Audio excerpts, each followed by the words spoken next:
이제 창세기 마지막 결론 부분입니다.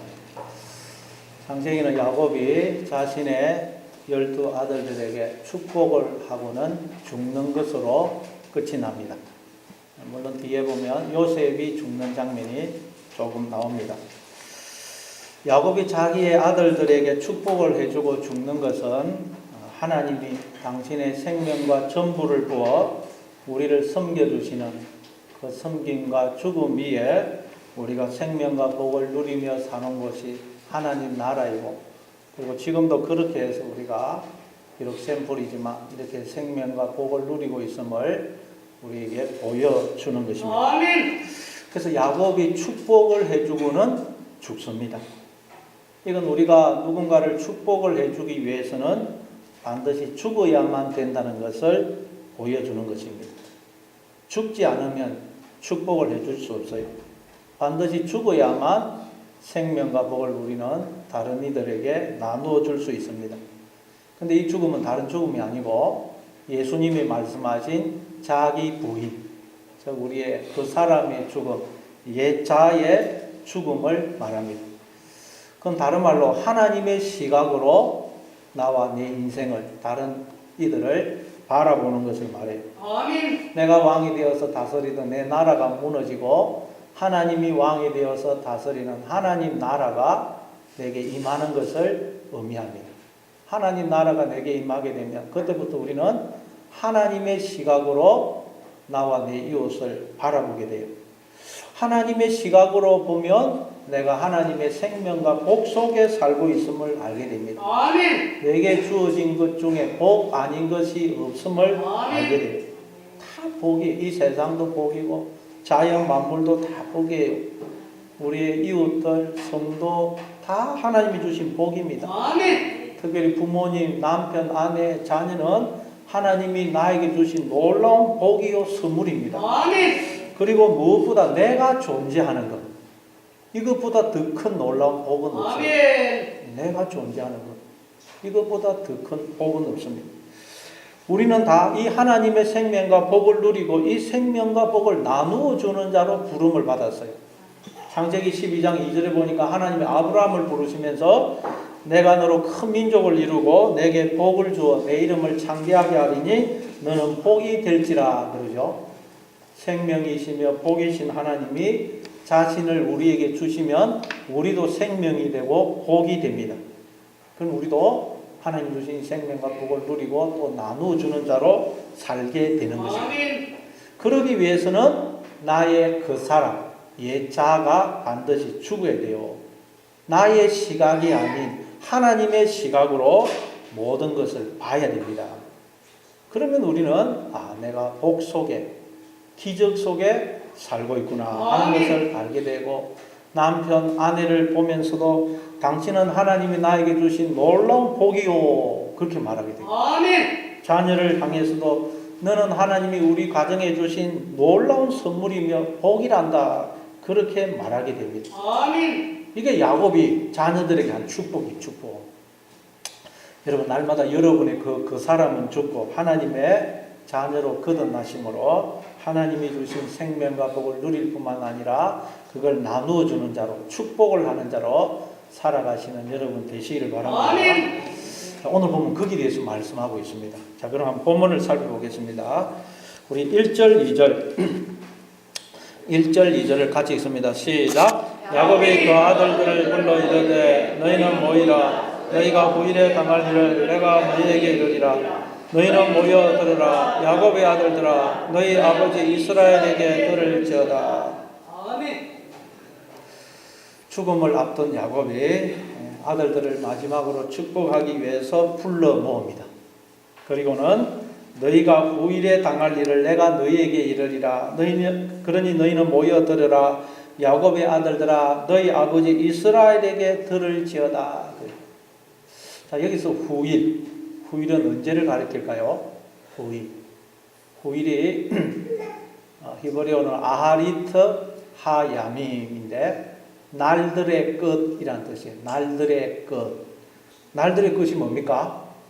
종말이죠. 날들의 끝.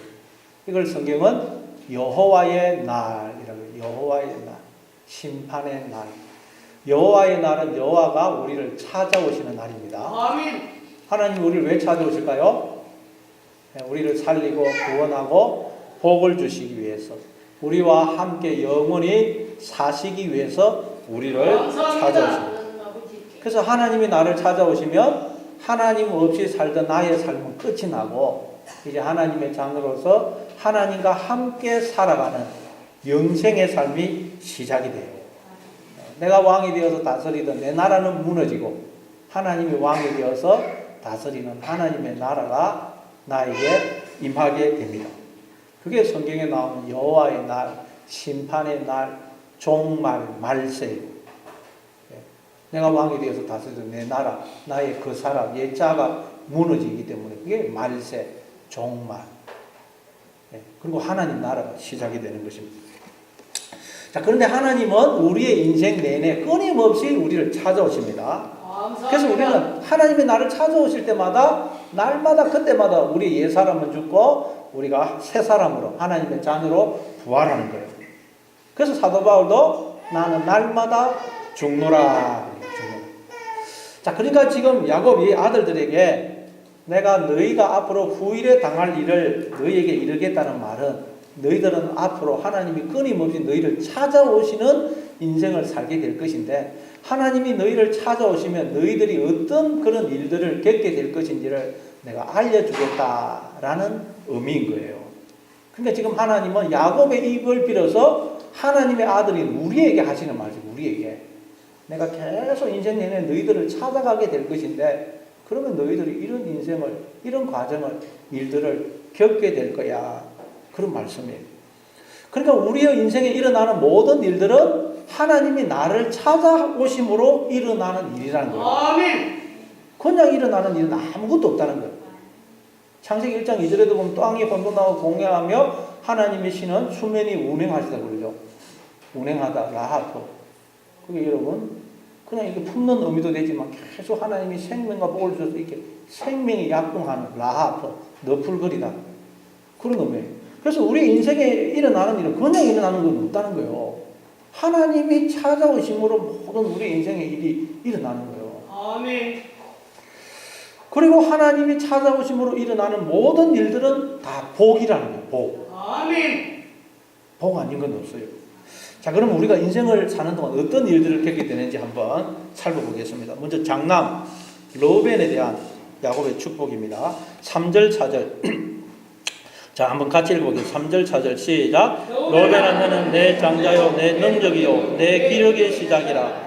위풍이 월등하고 근동이 탁월하다마는 물의 끓음 같았은즉 너는 탁월하지 못하리니 내가 아버지의 침상에 올라 더럽혔음이로다. 그가 내 침상에 올라섰도다. 야곱이 르우벤 장남 르우벤에게 축복하는데 이게 축복인지 뭐 저주인지 헷갈려요. 그렇죠. 3절의 내용은 뭐 축복 같아요. 근데 4절의 내용은 저주하는 것 같아요.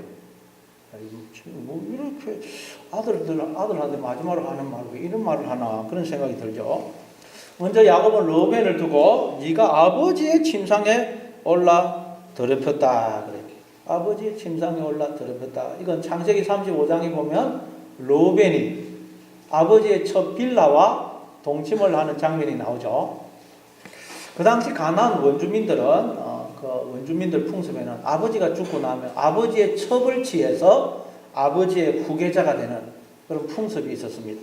그래서 아마 장자 르우벤도 그런 나쁜 풍습을 보고는 아버지가 이제 늙었으니까 아버지의 첩을 자기가 취해서 아버지의 모든 것을 물려받으려고 하는 그런 마음을 가졌던 것 같아요. 근데 그때는 그 성경에 보니까 야곱이 아무 말을 안 하고 있다가 죽으면서 그걸 이야기를 해요. 야, 야곱이 참 뒤끝이 있구나. 그런 생각이 들어요. 근데 아무리 그래도 그렇지 죽는 순간에 어떻게 아버지가 아들을 저주하면서 죽을 수 있을까요? 그리고 가만히 생각하면 야곱도 그 점에 있어서는 아들 르우벤을 그렇게 책망할 처지가 못 돼요. 야곱도 차남이면서 장자의 복을 받으려고 눈먼 아버지 이삭을 속여서 장자권을 다 자기가 가로챘잖아요. 그러니까 뭐 르우벤이나 자기나 다를 게 없어요. 그러니까 이건 사실 여러분 저주가 아닙니다. 하나님이 찾아오심으로 내가 왕이 되어 다스리는 나의 자라는 왕국의 실상이 드러나서 깨닫게 되는 것을 이렇게 이야기하는 것입니다. 여러분, 하나님이 나를 찾아오시면 우리는 내가 죄인임을 깨닫게 됩니다. 아멘. 하나님이 찾아오시지 않으면 인간은 절대로 자기가 죄인이라는 걸 알지 못해요. 아멘. 세상에서 내가 왜 죄인이야 그래요. 따라서 내가 죄인이라는 걸 깨달았다는 말은 하나님이 나를 찾아오셨다는 말이에요. 감사합니다. 그래서 성경에 보면 하나님을 만난 사람들이 첫 번째 보이는 반응이 뭡니까? 자기가 죄인임을 깨닫고 꼬꾸라져요.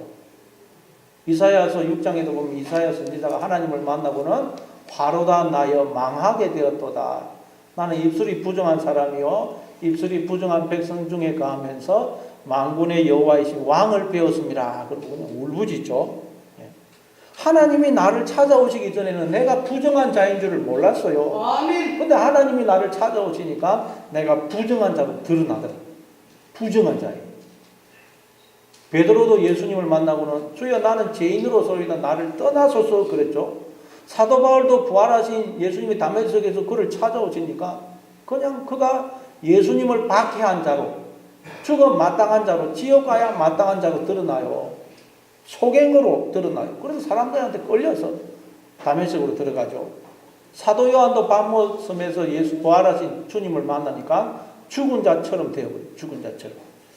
이처럼 하나님이 나를 찾아오시면 내가 죄인으로 저주를 받은 자처럼 이렇게 보입니다. 아멘. 그게 르우벤에 대한 이야기예요. 자, 르우벤은 야곱의 장자로서 야곱의 능력이요 야곱의 기력의 시작이다 그래요.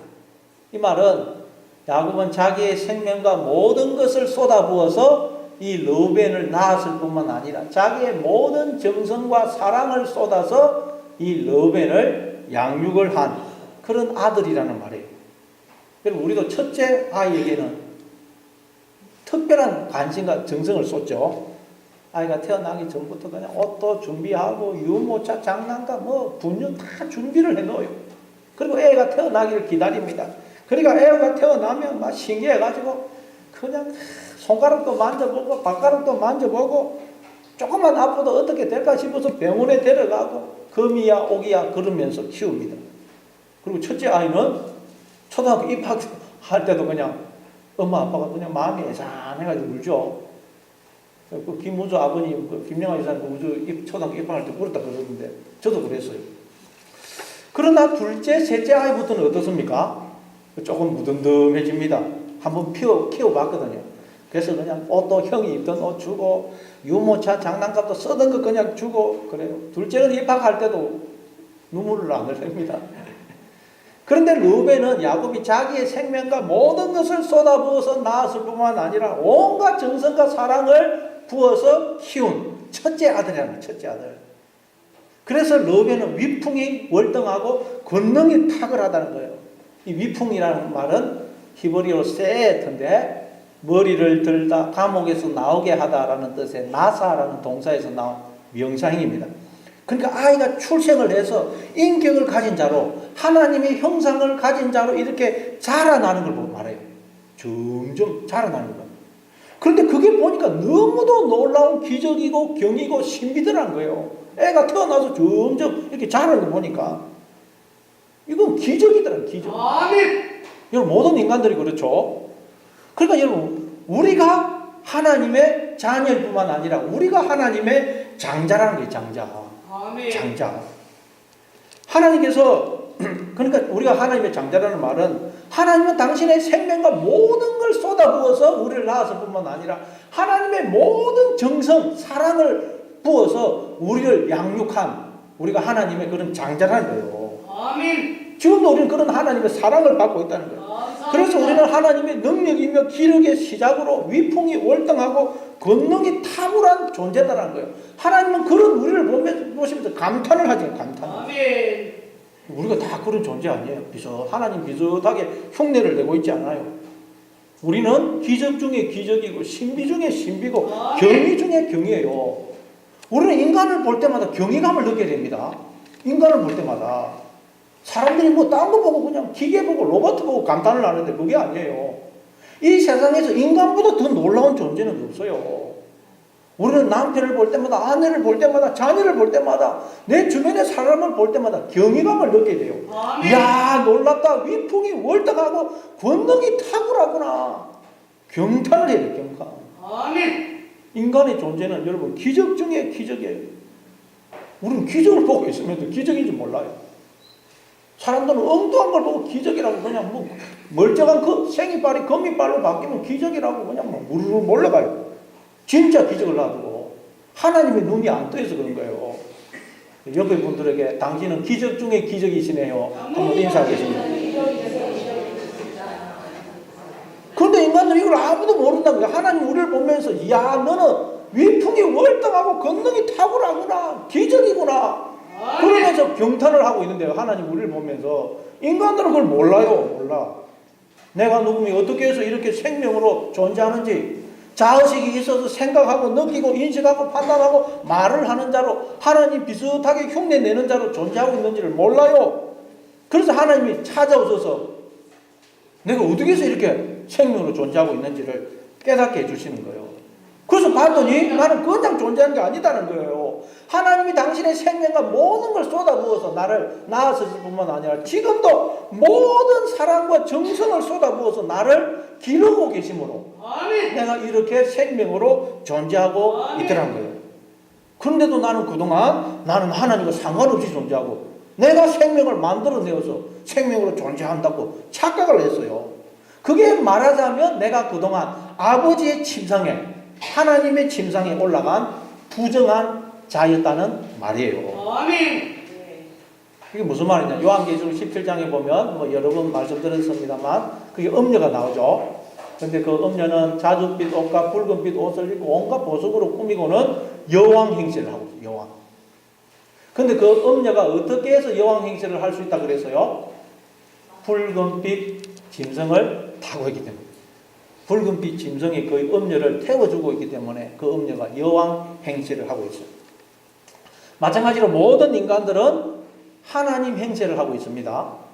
어떻게 해서 하나님 행세를 할 수 있다고요? 하나님을 타고 있기 때문에. 하나님을 타고 있기 때문에 하나님이 우리를 태워주시기 때문에 인간들이 하나님의 것을 가지고 하나님 행세를 하고 있는 거예요. 하나님. 아멘. 그걸 성경은 하나님이 영으로 우리에게 장가를 와주셔서 우리와 결혼을 해주심으로 그래서 당신의 것을 우리가 다 하나님의 것을 다 내 것처럼 누려서 지금 하나님 행세를 하고 있다는 거예요.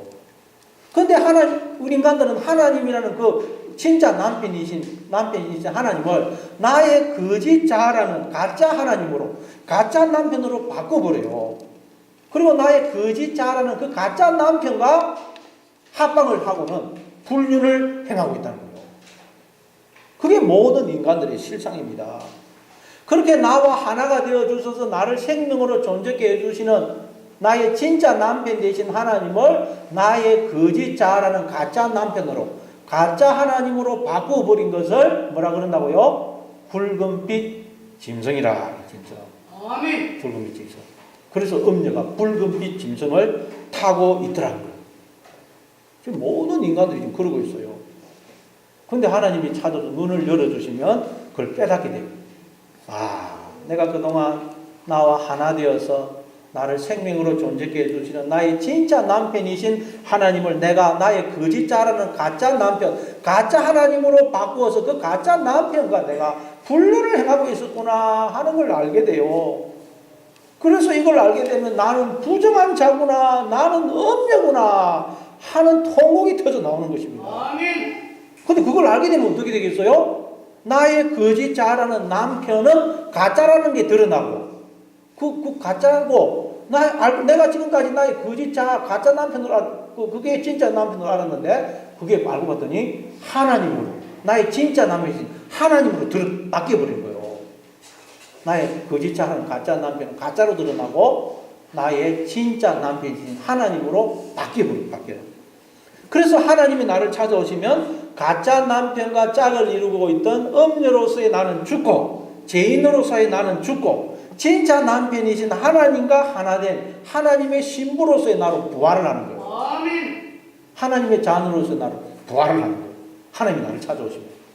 예. 이해가 되시죠? 아멘. 네, 그러니까 날마다 나는 하나님이 나와 하나가 되어 주시고 당신의 생명과 전부를 부어 나를 지키시고 돌봐주시는 하나님의 자녀다. 나는 기적 중에 이 나라는 존재는 기적 중에 기적이다 하는 것을 기억하며 주변의 사람들을 볼 때마다 여러분 경탄을 하시며 살아가시는 여러분 되시길 바랍니다. 자, 그리고 둘째와 셋째인 시몬과 레위에 대한 이제 축복입니다. 우리 5절부터 7절까지 5절부터 7절까지 있습니다. 시작. 시몬과 레위는 형제요 그들의 칼은 폭력의 도구로다. 내오나 그들의 모의에 상관하지 말지어다. 내 영광아 그들의 집회에 참여하지 말지어다. 그들이 그들의 분노대로 사람을 죽이고 그들의 회비대로 소의 발목 힘줄을 끊었음이로다. 그 노여움이 혹독하니 저주를 받을 것이요 분기가 맹렬하니 저주를 받을 것이라. 내가 그들을 야곱 중에서 나누며 이스라엘 중에서 흩어주리로다. 시몬과 레위를 두고는 그들이 그들의 분노대로 사람을 죽이고 그들의 회기대로 소의 발목 힘줄을 끊었다 그래요. 이건 시몬과 레위가 자기의 누이 디나가 그 세겜 초장 세겜에게 강간을 당했을 때 그 세겜 마을에 했던 그 일을 가리킵니다. 그 시몬과 레위가 세겜 사람들에게 거짓으로 할례를 받게 하고는 사흘째 되는 날 제일 고통스러울 때 칼을 들고 가서 그 세겜 마을을 초토화시켜 버리죠. 그래서 야곱은 그걸 두고 그들의 칼은 폭력의 도구다 그러면서 내호나 그들의 모의에 상관하지 말지어다. 내 영광아 그들의 집회에 참여하지 말지어다 그래요. 여기서 내 영광아, 야곱이 내 영광아 그러는데 여기서 내 영광은 뭘 가리킬까요? 하나님께서 성경 보면 내 영광아 그래요. 하나님께서 내 영광아 그랬을 때 그 영광은 누구를 가리키겠어요? 우리를 가리킵니다. 우리가 하나님의 영광이에요. 그래서 이사야서 43장 7절에 보면 내가 내 영광을 위하여 창조한 이들을 오게 하라 그러죠. 우리는 하나님을 드러내고 나타내는 하나님의 영광으로 지음을 받았습니다. 이처럼 하나님을 드러내고 나타내는 하나님의 영광으로 지음을 받은 우리가 폭력의 도구가 되어 사람을 죽이는 자들이 되어 있더라는 거예요. 자, 이게 무슨 말이냐? 전에도 한번 말씀드렸죠. 그 자, 한자로 할 때 자, 아자. 이 아자가 보면 이 앞에 손숫자와 창가처럼 이루어져 있어요. 그래서 우리의 자아는 말하자면 손에 창을 들고 있는 모습이라는 모습. 누가 나의 이 자아라는 왕국을 침범을 못하도록 우리는 창을 두고 딱 지키고 있다. 이게 우리의 자아예요, 자아. 그래서 우리의 자아는 끊임없이 창으로 찌르고 누가 못 오도록 창으로 찌르고 칼을 휘두르고 돌을 던지고 화살을 쏘고 그래요. 창세기 3장 22절에도 보면 하나님께서 선악과 따먹고 범죄한 아담과 하와를 에덴 동산에서 쫓아내시고는 생명나무에 이르는 길을 그룹들과 두루도는 불칼로 막으시죠. 그건 하나님이 우리가 그냥 생명나무 열매 못 따먹도록 그걸 막으셨다는 그런 말이 아니라 그랬어요. 왜 하나님 막으시겠어요? 우리가 따먹고 영생하기를 바라시는데 그게 아니고 인간들이 선악과를 따먹고 자아라는 눈이 밝아져서 스스로 선악을 아는 일에 하나님처럼 되니까 하나님을 몰아내고 스스로 자아라는 거짓 왕국을 세우고는 그 속에서 왕행세를 하더라는 거예요. 선악과 따먹고 이 자아라는 눈이 밝아져서 선악을 아는 일에 하나님처럼 되니까 그때부터 인간들이 하나님을 몰아내고 자아라는 왕국을 거짓 왕국을 세우고는 그 속에서 왕행세 하나님 행세를 하더라는 거예요. 그리고는 혹시라도 누가 나의 이 자아라는 왕국 속에 침범을 할까봐 그러면 이게 거짓 왕국이라는 게 드러나거든요. 내가 가짜 하나님이라는 게 들통이 나거든요. 그래서 칼을 들고 창을 들고 지킨다는 거예요. 그래서 누가 조그만 나의 이 자아를 침범을 하면 누가 내 자존심을 상하게 하고 상처를 주면 어떻게 해요? 바로 우리는 공격을 합니다. 돌을 던지고 화살을 쏘고 칼을 휘두르고 창을 찔러요. 힘이 있으면 힘으로 복수를 하고 안 그러면 그냥 말로 눈총으로 마음으로 우리는 공격을 하죠. 마음속으로는 그 사람을 두고 계속 돌을 던집니다. 누가 나한테 상처를 주면 마음속에는 그 사람을 두고 계속 돌을 던지고 화살을 쏘고 칼을 휘두르고 창으로 찔러요. 그렇잖아요. 마음속에서는 수없이 그 사람을 죽입니다. 그러니까 우리 속에 폭력이 가득한 폭력이.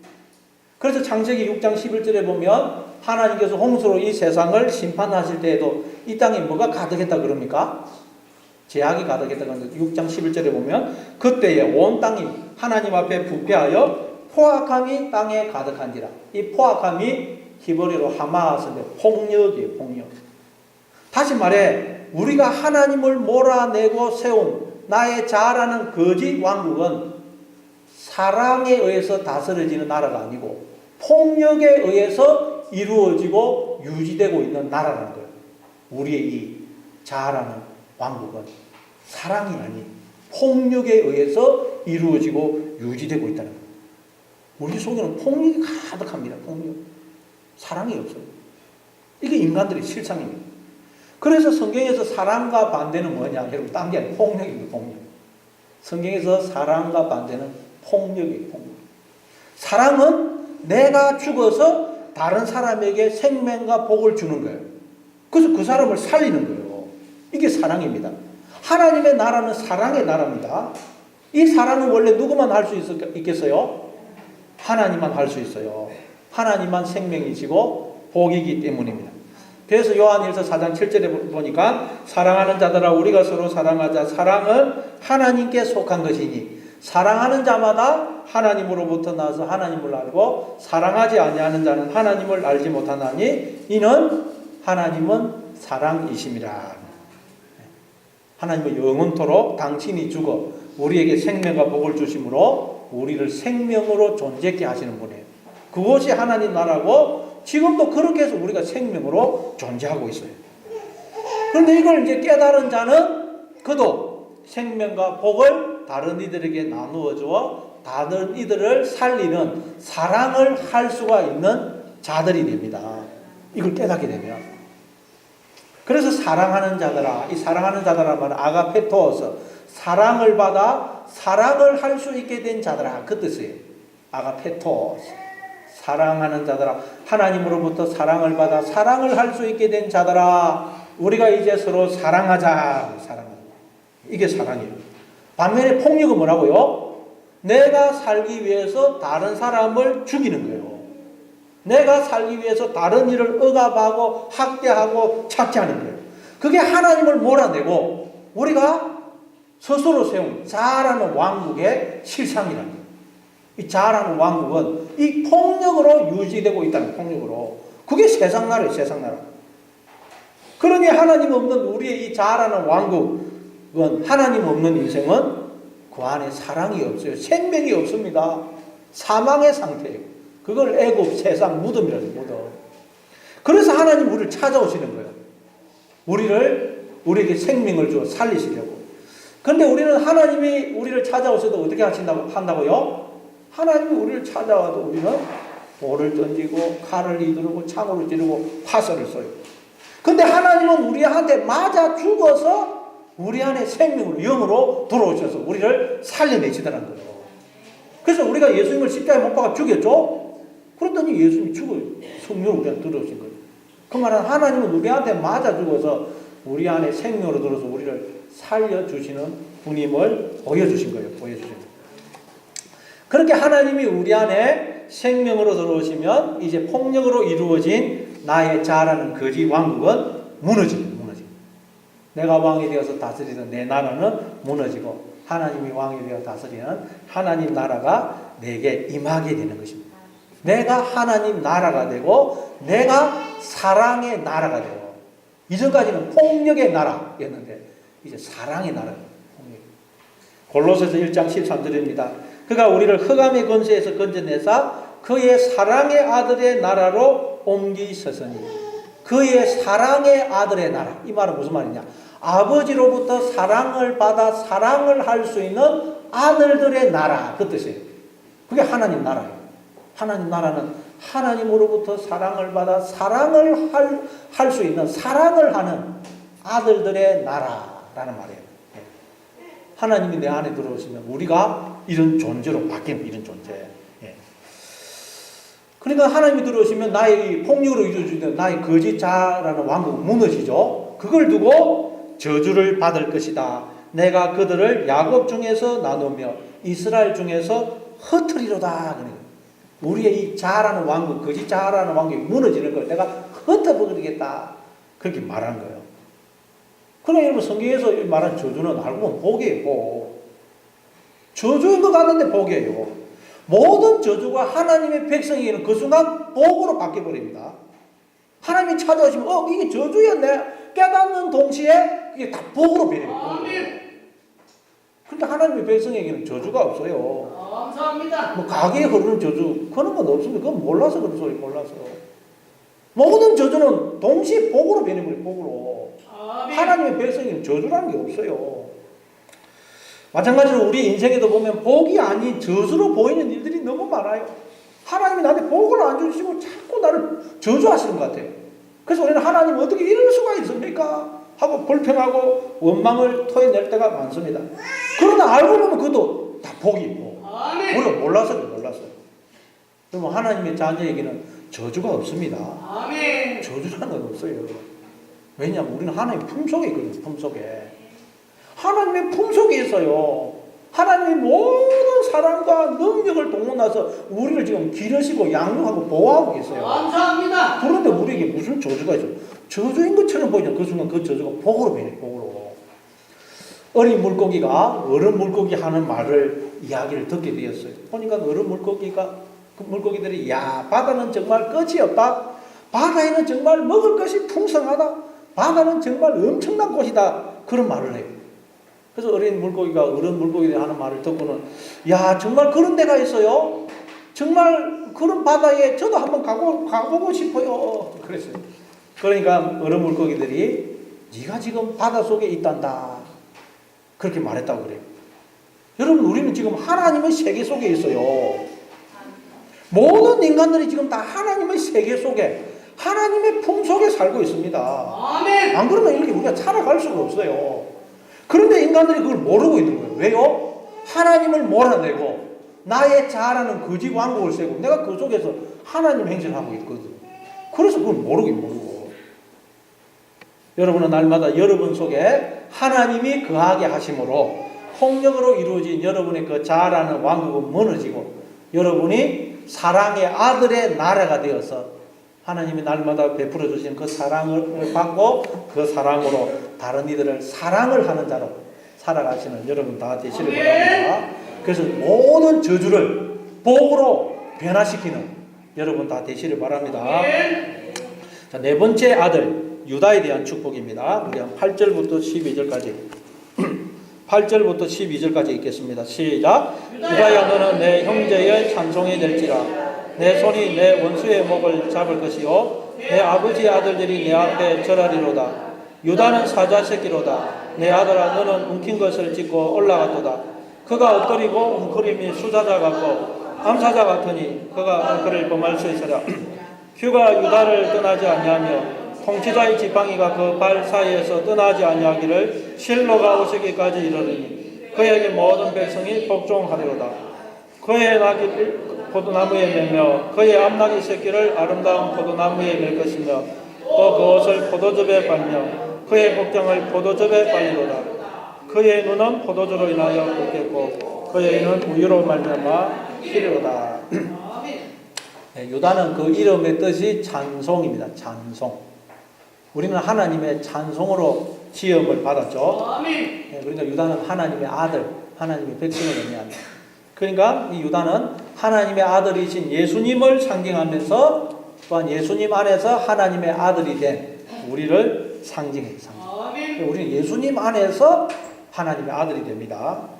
그래서 예수님이 요한복음 4장 22절에 보면 너희는 알지 못하는 것을 예배하고 우리는 아는 것을 예배하노니 이는 구원이 유대인에게서 남이라. 이는 구원이 유대인에게서 난다는 말은 하나님의 아들에게서 난다는 말이에요. 구원이 하나님의 아들에게서 난다. 자, 그래서 오늘 8절에 보니까 유다야 너는 내 형제의 찬송이 될지라. 내 손이 내 원수의 목을 잡을 것이요 내 아버지의 아들들이 내 앞에 절하리로다. 그래요. 이건 예수님 이야기이면서 또한 예수님 안에 있는 우리 이야기입니다. 내 아버지의 아들들이 내게 절할 것이다. 그래요. 이거 보면 생각나는 게 뭡니까? 네 아버지의 아들들 저 11 형제가 네한테 절할 것이다. 이거 보면 생각나면 뭐죠? 요셉. 요셉이 꿈이죠. 요셉이 꿈을 꿨는데 첫 번째는 자기의 곡식단을 서고 형들의 곡식단이 삥 둘러서서 자기 곡식단에 절을 해요. 그리고 또 꿈을 꿨는데 이번에는 해와 달과 열한 별들이 자기에게 절을 하는 꿈이에요. 이게 무슨 의미라 그랬죠? 이건 앞으로 우리가 하나님 나라를 다스릴 왕이 될 것이라는 의미입니다. 곡식단, 해와 달, 열한 별들은 하나님 나라를 상징합니다. 누가복음 22장 29절에 보면 예수님 이렇게 말씀하시죠. 내 아버지께서 나라를 내게 맡기신 것 같이 나도 너희에게 맡겨 너희로 내 나라에서 내 상에서 먹고 마시며 또는 보좌에 앉아 이스라엘 12지파를 다스리게 하려 하노라. 이스라엘 12지파를 다스린다. 이 하나님 나라를 상징해요. 이스라엘 12지파, 해와 달과 열한 별, 곡식단, 하나님 나라를 상징합니다. 우리는 앞으로 하나님 나라를 다스릴 왕이라는 거예요. 아멘. 그런데 우리가 어떻게 해서 감히, 아니 우리가 하나님 나라에 가는 것만도 대단한데 하나님 나라를 다스릴, 하나님 나라를 하나님으로부터 상속을 받아 다스릴 왕이 될 수가 있을까요? 그건 예수님 안에서 그렇게 된다는 거예요. 예수님. 아멘. 그래서 이 유다 지파에서 실로 메시아가 오실 것이라 그래요. 메시아가 오셔서 세상 나라가 되어버린 우리를 하나님 나라로 회복시키실 것이라고 그래요. 아멘. 그 보면 밑에 내용은 다 그 말이에요. 유다에 대한 내용은 제가 어제 설교 준비하다 너무 내용이 많아가지고 그냥 다 삭제를 해버렸어요. 이거만 해도 뭐 1시간 이상 설교를 해야 돼요. 그래서 이 내용이 또 다른 성경에 계속 반복되어서 나오니까 그때 살펴보기를 하고, 이건 생략을 하겠습니다. 자, 우리 한번 또 13절 한번 읽어보겠어요. 13절 같이 읽습니다. 시작. 서불론은 해변에 거주하리니 그곳은 뱀에는 해변이라 그의 경계가 시돈까지 이로다. 서불론은 해변에 거주하면서 배를 수단으로 하여 먹고 살아가게 될 것이라 그래요. 해변에 가면서 배를 수단으로 고기 잡고 뭐 그렇게 해서. 근데 예수님이 이 땅에 오셔서 어떤 자들을 그 제자로 부르셨죠? 어부들이에요. 그 해변에 가면서 그 갈릴리 바다 해변에 가면서 배를 이용해서 뭐 물고기 잡고 어부들을 제자로 부르셨어요. 그럼 이 서불론은 누구를 가리키겠어요? 우리 예수님의 제자는 우리를 상징하는 거예요. 그럼 우리는 다 해변에 거주하면서 배를 수단으로 해서 지금 살아가고 있다는 거예요. 근데 예수님께서는 물고기 잡던 그 어부들, 제자들을 무엇으로 바꿔버리죠? 사람을 낚는, 사람을 물에서 끌어올리는 그런 자들로 바꿔버려요. 그러니까 이 말은 모든 인간들은 지금 바다 속에 빠져서 죽어가고 있다는 거예요. 그래서 예수님이 바다 속에 빠져가고 있는 우리를 건져주실 뿐만 아니라 그렇게 건짐을 받게 되면 우리도 바다에 빠져 죽어가고 있는 자들을 건져내어서 살리는 자들이 된다는 거예요. 아멘. 모든 인간들이 지금 바다에서 막 배를 타고 뭐 이렇게 물고기 잡아 먹고 살고 있는데 사실은 바다 속에 빠져 죽어가고 있다. 그럼 이 바다는 뭘 상징하겠어요? 뭘 가리키겠습니까? 세상을 가리키면서 우리의 육신의 생각, 거짓 자, 옛 자를 상징해요. 여러분 바다는 늘 그냥 한 번도 고요 안 하고 풍랑이 일죠. 한순간도 고요할 때가 없어요. 그래서 우리의 마음도 여러분 고요할 때가 없어요. 늘 풍랑이입니다. 우리의 마음은. 세상 사람은 늘 풍랑이 이래 고요할 데가 없어요. 그냥 갑자기 태풍이 몰기도 하고 막 걷잡을 수 없어요. 그리고 바다는 여러분 그 끝을 알 수가 없어요. 10년이에요. 그냥 보면 끝을 알아요. 시퍼요. 우리의 마음도 여러분 그 깊이를 알 수가 없어요. 그 무엇으로도 나를 채울 길이 없어요. 그래서 사람들이 이 바다에 빠지면 절대 스스로 못 빠져나와요. 절망과 낙심에 빠지고 미움과 분노, 시기 줄 때 빠지면 못 나옵니다. 그 순간에. 분노에 사로잡히면 못 빠져나와요. 모든 인간들이 육신의 생각이라는 바다에 빠져 있다는 거예요. 아멘. 육신의 생각은 사망이라고 그러죠. 로마서 8장에. 모든 인간이 육신의 생각이라는 그 바다에 빠져 죽어가고 있다는 거예요. 거기서 나올 수 있는 자는 아무도 없어요. 그래서 예수님이 오셔서 우리를 거기서 건져내셔요. 감사합니다, 주님. 그러면 우리도 예수님처럼 물리를 걷게 돼요. 물리를. 예수님이 베드로로 하여금 물리를 걷게 하셨죠. 우리가 예수님을 바라보면 육신의 생각이란 바다에 안 빠지고 그 바다 위를 걷게 돼요. 그러나 예수님을 바라보지 않으면 우리는 그 순간도 육신의 생각이란 바다에 확 빠져요.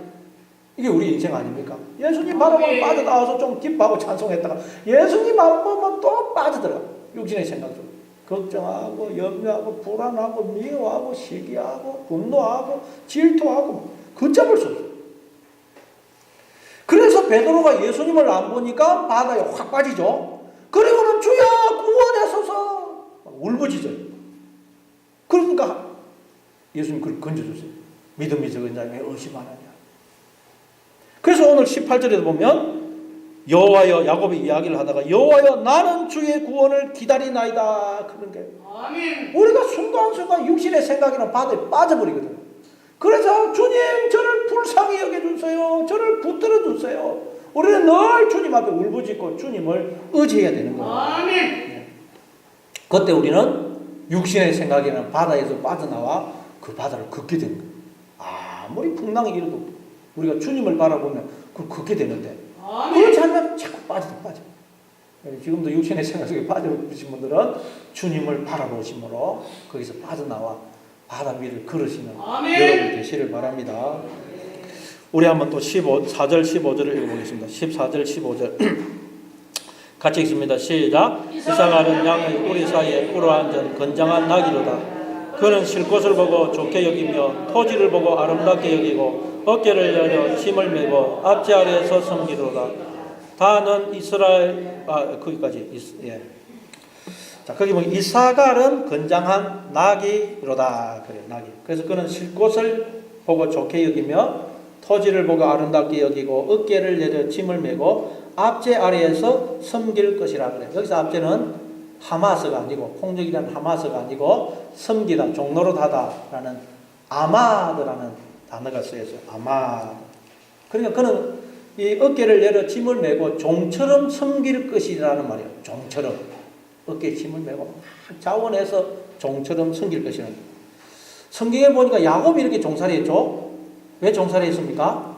아내를 얻고 재산을 얻어서 자기 집을 세우기 위해서 외삼촌 라반 밑에서 20년 동안 종살이했어요. 자기가 자원해서 종살이 하더라고요. 우리가 다 종살이를 하고 있어요. 누가 시킨 것도 아닌데 자원해서 종살이를 하고 있다는 거예요. 왜요? 야곱처럼 내 집을 세우기 위해서 나의 이 자라는 왕국을 세워서 진짜인 것처럼 보이기 위해서 내가 진짜 하나님인 것처럼 보이기 위해서 내가 자원해서 나한테 종살이하고 있다는 거예요. 모든 인간들이. 내가 나를 종살이시키고 있어요. 그걸 이스라엘 백성들이 애굽에서 종살이한 것으로 설명을 하는 거예요. 그걸 또 히브리서 2장 15절에서는 또 죽기를 무서워함으로 한평생 매여 종노릇하는 모든 자들을 놓아주려 하심이. 죽기를 무서워해서 우리가 일평생 종노릇한다. 죽는다는 말은 무슨 뜻이라고 그랬어요? 나의 이 나라는 존재가 내 것이 아닌 것으로 드러나서 이 나라는 존재를 빼앗기는 것 말이에요. 나의 이 자라는 왕국이 가짜로 드러날까봐, 내가 가짜 하나님으로 드러날까봐 두려워서 자꾸 나의 이 자라는 왕국을 계속 쌓느라 내가 나한테 종노를 하고 있다는 모든 인간들이. 그런데 하나님이 나를 찾아오시면 그게 드러나서 깨닫게 되는 동시에 나는 하나님이 당신의 생명과 모든 복을 부어 나를 섬겨주심으로 내가 이렇게 생명으로 존재하는 것이구나. 나는 나한테 종살이할 필요가 없는 것이구나 하는 걸 알게 되면서 그 두려움에서 종노를 하는 데서 해방이 되는 해방이. 아멘. 난 종노를 할 필요가 없는 것이구나 알게 되는 거예요. 여러분 하나님이 날 여러분과 함께 하신다는 걸 기억하심으로 여러분에게 있는 모든 그 두려움을 다 떨쳐버리시기 바랍니다. 아멘. 그래서 이사야서 41장 10절에 보면 두려워하지 말아라 내가 너와 함께 함이니라. 아멘. 우리 또 16절 한번 읽어보세요. 16절 예, 16절 16 같이 있으면 그 16절 17절 같이 있습니다. 시작. 다는 이스라엘의 한 지파같이 그의 백성을 심판하리로다. 다는 길섭의 뱀이요 샛길의 독사로다. 말굽을 물어서 그 탄자를 뒤로 떨어지게 하리로다. 예, 단은 그의 백성을 심판할 것이다 그래요. 단은 스스로 왕이 되어서 왕노릇 할 것이란 말이에요. 그래서 단을 두고 뭐라 그래요? 뱀이라 그래요. 뱀. 단은 길섭의 뱀이요 샛길의 독사로다.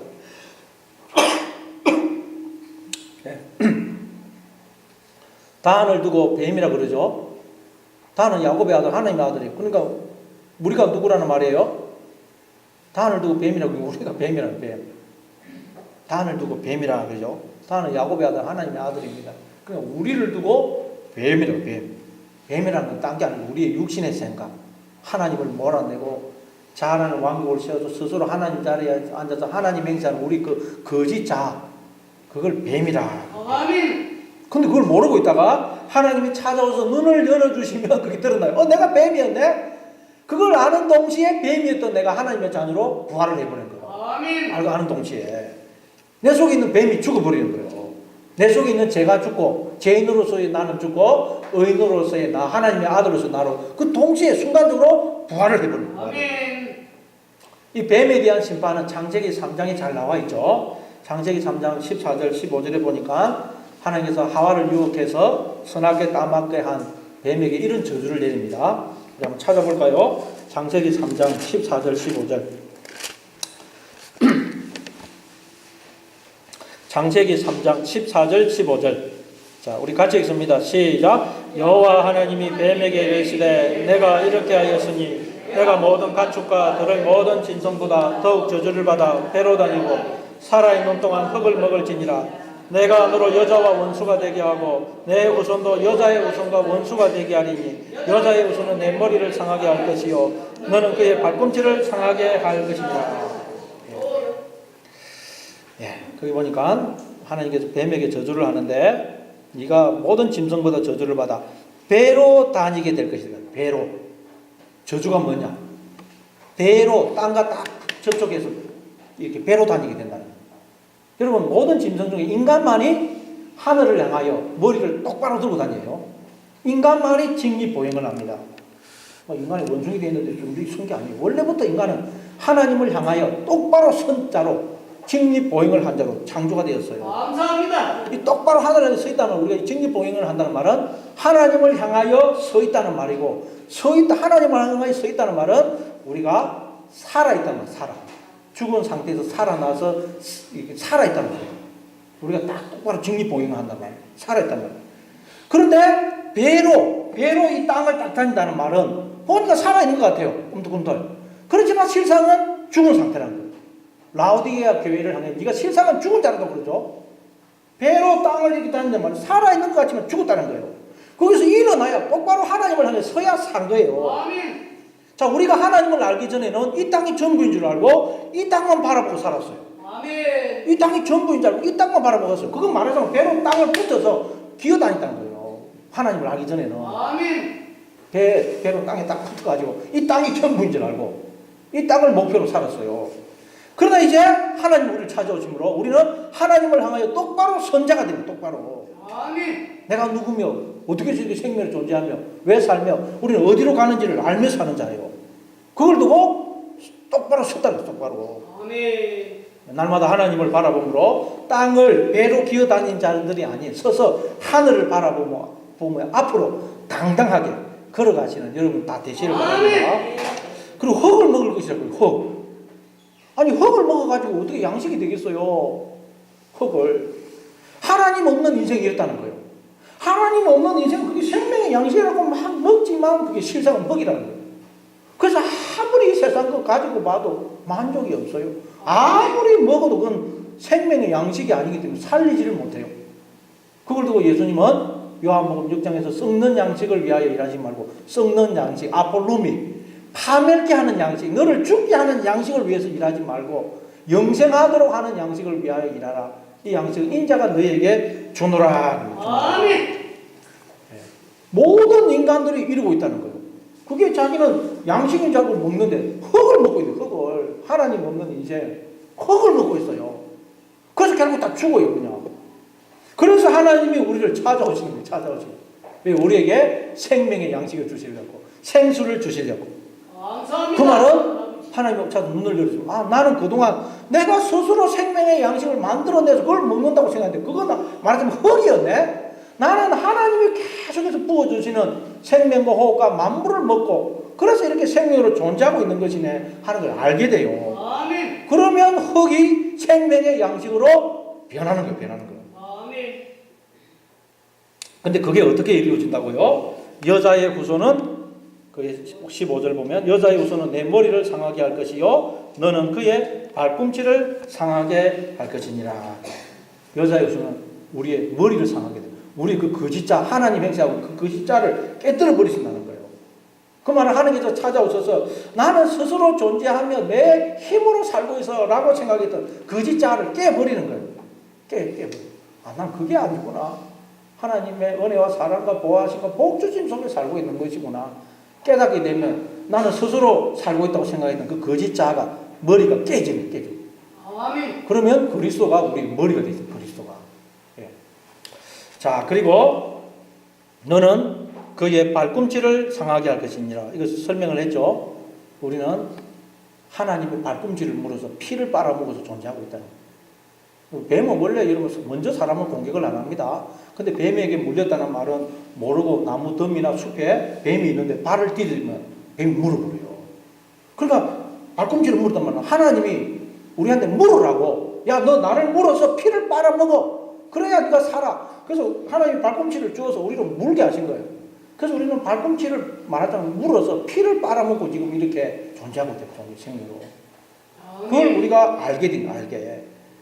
그러면 우리의 머리가 깨지고 하나님 예수님이 그리스도가 우리의 머리가 되어 주시는 거예요. 감사합니다. 그러니까 우리는 단 한순간도 여러분 하나님의 은혜가 아니면 존재할 수가 없어. 이렇게 살아가는 모든 것이 우리가 하나님의 세계 속에 존재하고 있어. 하나님의 세계 속에. 아멘. 하나님의 품 속에. 이걸 알게 되면 우리 어떻게 되겠어? 나는 하나님의 은혜가 아니면 단 한순간도 존재할 수가 없어요. 이걸 알게 되면 주님 저를 불쌍히 여겨주세요. 저를 도와주세요. 라고 주님을 의지할 수밖에 없어요. 그래서 이걸 이야기하다가 18절 오늘 보면 18절 다시 한번 읽어보겠습니다. 야곱이 이 말을 하는 것입니다. 18절 같이 읽습니다. 시작. 여호와여 나는 주의 구원을 기다리나이다. 주의 구원을 기다린다. 주님의 구원이 아니면 주님의 은혜가 아니면 살 수가 없는 자구나 깨닫게 됩니다. 아멘. 예, 이게 오늘 야곱의 축복입니다. 날마다 나와 함께 하시는 주님을 의지하고 바라보심으로 날마다 물리를 걷고 흙이 아닌 생명의 양식을 먹고 또 여러분이 사랑을 하는 자, 사랑의 아들의 나라가 되어서 사랑을 하는 자가 되고 또 땅을 배로 다니는 자가 아닌 하늘을 향하여 똑바로 서서 당당히 걸어가시는 하나님의 자녀들로 살아가시는 여러분 다 되시기를 바랍니다. 아멘. 아버지 하나님 은혜를 감사합니다. 감사합니다.